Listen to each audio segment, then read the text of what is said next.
Hey everyone, welcome to the Final Cut. Mark the Movie Man here. Just a reminder before we get started, we do have a Patreon page, patreon.com/specialmarkproductions, where you can get access to exclusive content, exclusive reviews, and more. We have like 300 some odd plus episodes and other files there that you can access and listen to. And so check it out. Reasonable tiers, 3 of them, and the more we can do there, the more we can do here. So enough of me shilling. Let's get to today's film, which is Bloodthirst. Now, Bloodthirst is directed by Michael Su, and it's giving a story of in a post-apocalyptic world to where vampires are ruling the land. There's a couple of factions that are gathering forces for an all-out war. Why? Well, resources are limited, including their food, which of course is human blood. And we see how this group of humans are caught up in the middle of this conflict between these two groups of vampires, and how one of these humans in particular is on the hunt for a vampire master of one of the clans. So Bloodthirst is a fun apocalyptic film. If you're not familiar with Mahal Empire Productions, they have been producing a lot of indie content in a short amount of time with some very talented indie talent out there, and that's what they've got here.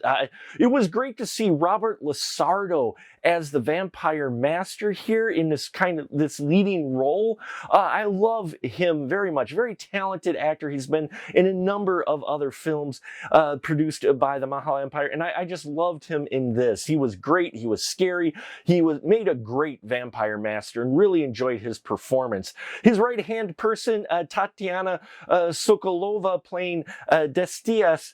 I liked her performance. She was badass. Okay, she got very badass in here. She got to see her fight and just be all kinds of cool, vampy fun. And her and Robert really played off each other well. Only thing with the vampires is I wish they wouldn't have used quite so much voice modulation for them to give them that kind of otherworldly voice. While it was creepy, it did make it a little difficult at times to understand them in certain scenes. While I get what they were going for, if they would have dialed it down just a little bit, I think it would have been a little bit better for them. But other than that, I loved their performances. Now, for the humans that we have here, we have an interesting cast. Johnny Huang playing Charlie, who kind of takes the sidekick role with the John Shepherd character, played wonderfully by Costas Mandylor.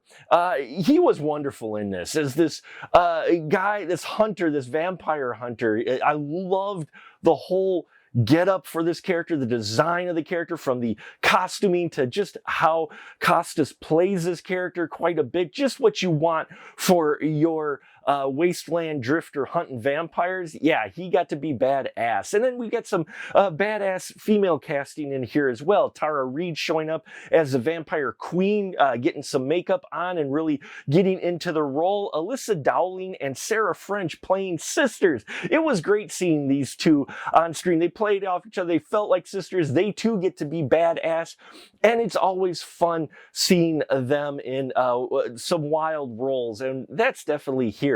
The landscape and settings they really capture the wasteland feel. Now, obviously, they're doing this on a limited budget, but it also worked into the story. So they're working within their budget, and they made the story work with that. There's some prosthetics involved as well with one of the vampires, the leaders, which was a surprise, looked really good.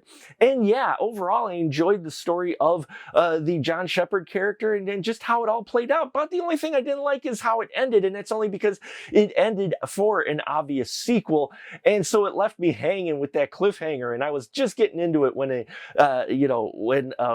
it does the cliffhanger and the credits roll. So again, though, it is working on a limited budget, and there are some indie aesthetics that shine through here in certain parts. But I think they do well with what they have. This cast is very talented, and they do a lot with a little. And I think if you're looking for an interesting vampire post-apocalyptic film, you can put Bloodthirst on your list. So there you have it, folks. Thank you so much for watching. I appreciate your support, and thank you for letting us helping us get over 2,500 subscribers. Let's shoot for 2,600 by the end of the year. Just 100 more in 2 months. We can do that, and we can only do that with your help. So thank you very much, and until next time, keep that ticket stub.